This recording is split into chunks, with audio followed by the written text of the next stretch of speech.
وہ کب سے سیڑھیوں پر بیٹھی ہوئی تھی، دونوں کوہنیاں گھٹنوں پر ٹکی ہوئی تھی اور ان پر دونوں بازو رکھے وہ گالوں پہ ہاتھ رکھے جاتے سورج کو دیکھ رہی تھی۔ سمینا سمجھ گئی کہ آج پھر وہ اپنے بابا کو یاد کر رہی ہے۔ منہا، انہوں نے اس کے برابر بیٹھ کے اسے پکارا، جی اماں۔ اس نے ہڑبڑا کر اپنے آنسو چھپانے چاہے تھے۔ میرا بچہ۔ انہوں نے اس کا سر اپنی گود میں رکھا تھا۔ اس کی آنکھوں سے لاتعداد آنسو ان کی گود کو بھگوتے چلے گئے تھے۔ خود پر قابو پا کر انہوں نے جھک کر اس کا سر چوما تھا۔ مینو، تمہیں پتہ ہے مرنے کے بعد انسان کے حق میں اس کی نیک اولاد کی دعا ضرور قبول ہوتی ہے۔ جب بھی تمہیں تمہارے بابا یاد آئے نا تو تم ان کی مغفرت کی دعا کیا کرو۔ سمینا اس کے بالوں میں ہاتھ پھیرتے ہوئے کہا۔ شوہر کو یاد کر کے وہ خود بھی اداس ہو گئی تھی۔ منہا کو افسوس ہوا تھا۔ فوراً اٹھ کر اس نے ان کے گال پر زور سے بوسہ دیا تھا۔ اماں، آج کھیر بنا دے اور میں آج پلاؤ بھی کھاؤں گی۔ اس کے بہلانے پر سمینا نے مسکراتے ہوئے اس کی آنکھیں صاف کی تھی۔ سب بنا دوں گی ابھی اپنی گڑیا کو، اس کا ماتھا چوم کر وہ کھڑی ہوئی تھی۔ چلو اٹھو، مغرب ہونے کو ہے، نماز پڑھ لو۔ وہ بھی فوراً سے کھڑی ہوئی تھی۔ منہا اپنے ماں باپ کی اکلوتی اولاد تھی۔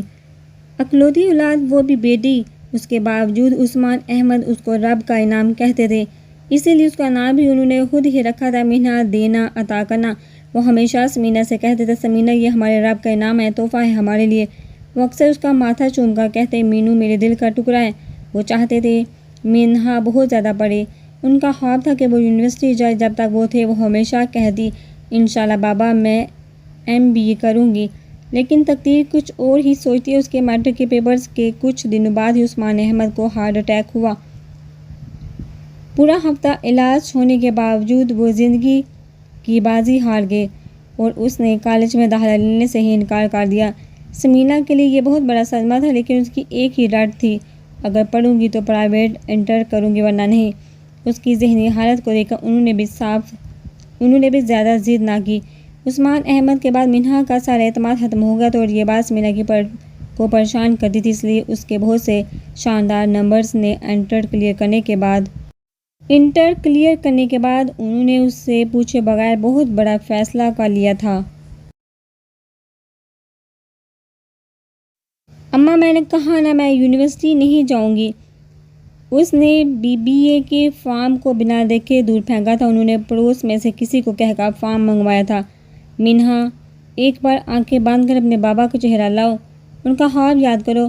وہ اسے عثمان کا نام لے کر نرم لہجے میں بولی۔ یہاں آ کر وہ ہارنے لگی تھی۔ اماں، مجھے ڈر لگتا ہے دنیا سے، وہ بڑی آواز میں بولی تھی۔ میرا بچہ، دنیا کے سامنے کرو گی تبھی تو بہادر بنو گی، جیسا تمہارے بابا تمہیں دیکھنا چاہتے تھے۔ وہ اس کا حوصلہ بڑھاتے ہوئے بولی، اماں مجھ سے نہیں، مجھے یہ فارم شام تک بڑا ہوا چاہیے، پہلے ہی لیٹ فیس کے ساتھ جائے گا۔ اس کی بات سختی سے کاٹ کر اٹھ گئی اور وہ فارم کو اٹھا کر پھاڑنے ہی والی تھی، بے بسی سے اسی میں چہرہ چھپا کر رو دی تھی۔ مبارک ہو حالات، ثنا نے انہیں مبارکباد دی تھی۔ ہے کہاں یہ میڈم؟ اس نے کمرے کی طرف دیکھا تھا۔ منہا، دیکھو ثنا آئی ہے، سمینا نے اسے آواز دی تھی۔ کچھ لمحے بعد وہ پھولے چہرے کے ساتھ باہر آئی تھی۔ اس کی ناراضگی ہنوز برقرار تھی، حالانکہ اب تو اس کا ایڈمیشن بھی ہو گیا تھا اور کل سے اسے جانا تھا۔ واہ بھئی، ہماری ننھی سی میڈم اب یونیورسٹی جائے گی۔ وہ اٹھ کر اس سے گلے ملی تھی۔ وہ مبہم سا مسکرائی تھی۔ اس کی شکل دیکھ کے ثنا کو ہنسی آئی تھی۔ وہ جانتی تھی کہ اسے زبردستی بھیجا جا رہا ہے۔ تم ہی سمجھاؤ اسے بیٹا، وہ کہہ کر اٹھی تھی۔ ثنا اپی، میرا موڈ بہت خراب ہے۔ آپ یا اماں؟ کیا ابھی بھی میڈم کا موڈ خراب رہے گا؟ اس کی بات اجڑ کر ثنا نے اس کے سامنے پڑی پلیٹ اٹھا کر ڈھکن اٹھایا تھا۔ اسپاگیٹی ان کے ہاتھ سے پلیٹ لیتی چیخی تھی۔ ثنا جانتی تھی کہ اس کی فیورٹ چیز تھی۔ سمینا کی پریشانی دیکھ کر اس نے منہا کا موڈ ٹھیک کرنے کی اپنی طرف سے ایک چھوٹی سی کوشش کی تھی۔ وہ اپنے محسوس انداز میں صوفے پر دونوں ٹانگیں اوپر کر کے ہلتی پلتی مارتے گود میں کشن رکھ کر بیٹھ گئی تھی اور اب کشن پر پلیٹ رکھی گئی تھی۔ منہا، اب خصوصی یونی جاؤ تاکہ کل کو میں اسے بتا سکوں کہ اس کی خالہ بہت پڑھی لکھی ہے، وہ پریگننٹ تھی۔ وہ اسپاگیٹی بڑے منہ سے ہنسی تھی۔ آپ سے اور اس سے تو کوئی ناراضگی ہی نہیں ہے اپی، وہ منہ بسوڑ کر بولی تھی۔ ہاں بیٹا، اس پر ظلم صرف میں نے کیا ہے۔ سمینا چائے کا مگ لیے کچن سے برآمد ہوئی تھی۔ ثنا نے ہنس کر کپ تھام لیا تھا۔ اس نے کچھ کہے بغیر ناراضگی کے طور پر اپنا پہلو بدلا تھا، لیکن کھانا ابھی بھی جاری رکھا۔ ثنا پڑوس میں رہتی تھی۔ سمینا ایک ماں کی طرح اس کا خیال رکھتی تھی، تو وہ بھی ان دونوں سے خاص انسیت رکھتی تھی۔ بس محنت سے کبھی کسی کھانے کی ترکیب پوچھتی تو کبھی کچھ پوچھنے دن میں ایک چکر تو ضرور لگا لیتی تھی۔ آسیہ میرے لیے اورنج جوس لا۔ وہ کرسی پر بیٹھتی بولی، خیریت؟ یہ تو ماں جی اتنی جلدی کیسے اٹھ گئی؟ احسن ابراہیم نے اخبار سر پر رکھ کر حیرت کا اظہار کیا۔ ہاں آج میری اور شالہ کی NGO کی میٹنگ ہے۔ وہ آسیہ کے ہاتھ سے جوس لیتے بولی، کچھ پتہ ہے احد کب آئے گا؟ احسن صاحب نے اپنے چھوٹے بیٹے کے بارے میں پوچھا تھا۔ احد اپنے دوست کے بھائی کی شادی میں لاہور گیا تھا۔ وہاں سے سب کا پروگرام شمالی علاقہ جات گھومنے کا ہو گیا تھا۔ حال ہی میں اس کا BBA میں ایڈمیشن ہوا تھا۔ آ جائے گا بھائی۔ رانا احسن اپنے محسوس لاپرواہ انداز میں بولے تھے جو ان کی شخصیت کا حصہ تھی۔ آج غالباً اس کی یونیورسٹی کا پہلا دن ہے اور ان کو اپنے بچوں کے معاملے میں رانا کی لاپرواہی بالکل پسند نہیں تھی۔ تو آپ نے یونی کے دین سے بات کی تو تھی اس کی 1 ہفتے کی لیو کی، اور ویسے بھی عمر اسے کروا دے گا سب۔ وہ اٹھتے ہوئے بولی، رانا کو کون سا اس بات سے غور تھی کہ احسن ابراہیم کو کیا پسند ہے کیا نہیں۔ امجد ڈرائیور سے بولی، گاڑی نکالے۔ معین نے ایک نظر دیکھا، آفس کے لیے اٹھے تھے۔ جب وہ یونیورسٹی کے لیے تیار سیڑھیاں اترتا نیچے آیا تھا، اسے دیکھا وہ رکے تھے۔ وہ سن چکا تھا۔ وہ مسکرایا تھا۔ حسب عادت اس نے دونوں کو سلام کیا تھا۔ رانا اسلام کا جواب دیتے اپنے کمرے میں چلی گئی تھی۔ سن رہے ہو اپنی ماں کی باتیں؟ اس نالائق کو بالکل ہی بچہ بنا دیا ہے تم دونوں نے۔ وہ ناراضگی سے بولے تھے، بابا اب اتنا بھی نالائق نہیں ہے، مجھ سے زیادہ انٹیلیجنٹ ہے ماشاءاللہ سے۔ وہ بھائی کی طرفداری کرتا ڈائننگ ٹیبل کی کرسی پر بیٹھا تھا۔ اس کی لیو دے دینا یاد سے، اور ہاں آج میٹنگ ہے، تم کوشش کرنا جلدی آ جاؤ۔ وہ سر ہلاتا ناشتہ کرنے لگا۔ یہ رشتہ ان کے والد ابراہیم صاحب نے کیا تھا، جو احسن ابراہیم نہ چاہتے ہوئے بھی پچھلے 20 سالوں سے دونوں بچوں کی وجہ سے بخوبی نبھا رہے تھے۔ رانا ابراہیم صاحب کے بڑے بیٹے احسن ابراہیم کی بیوی تھی، جو نسبتاً ایک مڈل کلاس گھرانے سے آئی تھی۔ شادی کے سال بعد ہی انہوں نے ایسے اپر کلاس کے انداز اپنائے کہ ان کو دیکھ کر کسی کو یقین نہیں آتا تھا پہلے کہاں سے تعلق تھا ان کا۔ شادی کے 5 سال بعد ہی حسن ابراہیم ایک کار ایکسیڈنٹ میں ہار کے حقیقی سے جا ملے۔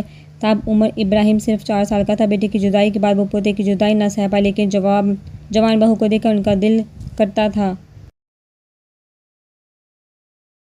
رانا کے گھر میں عدت کے بعد اس کو لینے آیا۔ تب ابراہیم صاحب نے رانا کے سامنے 2 شرطیں رکھی۔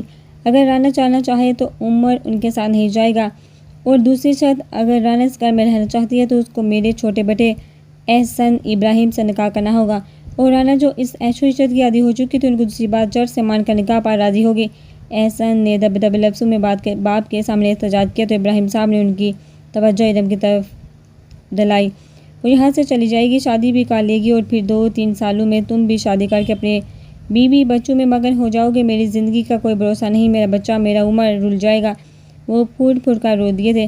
میں کیا منہ دکھاؤں گا؟ قیامت کے دن اپنے بیٹے کو اس بات پر احسن ہار گئے۔ انہوں نے چپ چاپ نکاح نامے پر سائن کر دیے تھے۔ انہوں نے عمر ابراہیم کو اس دن سے ایسے کلیجے سے لگایا کہ وہ ان کے دل کی دھڑکن، ان کے وجود کا حصہ بن گیا۔ اس کے بعد احد ابراہیم میں آیا دنیا میں، جو کہ ان کی اپنی اولاد تھی، پر وہ جگہ نہ لے پایا جو کہ احسن ابراہیم کے دل میں عمر کی تھی۔ لیکن دونوں بھائیوں میں محبت کمال کی تھی۔ احد ابراہیم میں تو جان تھی عمر ابراہیم کی۔ عمر ابراہیم عقیدت رکھتا تھا احسن صاحب سے۔ اس کو پتہ تھا کہ اس کے چچا نے اس کی وجہ سے اس کی ماں سے شادی کی ہے۔ ان دونوں کے تعلقات کو بھی وہ بچپن سے دیکھتا آیا تھا، اس لیے وہ ان کی کوئی بات نہیں ٹالتا تھا۔ عمر ابراہیم کو احسن ابراہیم کی آنکھوں کی ٹھنڈک، ان کا رائٹ مین کہا جاتا تو غلط نہ ہوتا۔ وہ حد سے پورے 7 سال بڑا تھا۔ BBA کرنے کے بعد اس نے MBA میں ایڈمیشن لے لیا تھا، پر انہی دنوں احسن صاحب کی خراب طبیعت کی وجہ سے ڈاکٹر نے مکمل بیڈ ریسٹ تجویز کیا تھا۔ تب اس نے MBA چھوڑ کر بخوبی آفس سنبھالا تھا۔ بعد میں احسن صاحب نے خود اس کا MBA میں ایڈمیشن کروایا تھا، اور اب وہ MBA کے آخری سال میں تھا۔ لائٹ پنک گھٹنوں تک آتے انگرکھا سٹائل فراق، جس پر ڈارک پنک اور گولڈن نفیس کڑھائی میں اس کا گندمی رنگ دمک رہا تھا۔ وائٹ ٹراؤزر، سر پر لائٹ پنک دوپٹہ جس کے چاروں طرف فراق جیسی کڑھائی تھی، پن اپ تھا، اور پیروں میں بلیک سنیکرز، اور منہ پہ جھنجھلاہٹ لیے وہ یونیورسٹی جانے کو تیار تھی۔ یہ سوٹ سمینا نے خود سیا تھا۔ سمینا نے عثمان احمد کے جانے کے بعد کپڑے سی کر گھر کو سنبھالا۔ سلائی تو آتی تھی، لیکن رب کے کرم سے کسی کے توسط سے بہتی کا کاملہ، کبھی رزق کی تنگی، کبھی فراوانی سے زندگی گزر رہی تھی۔ منہا نے کبھی کسی چیز کی ضد نہیں کی تھی۔ اس نے وہ خود ہی بوتیک کے نئے سٹائل سے اس کے کپڑے بنا دیتی تھی۔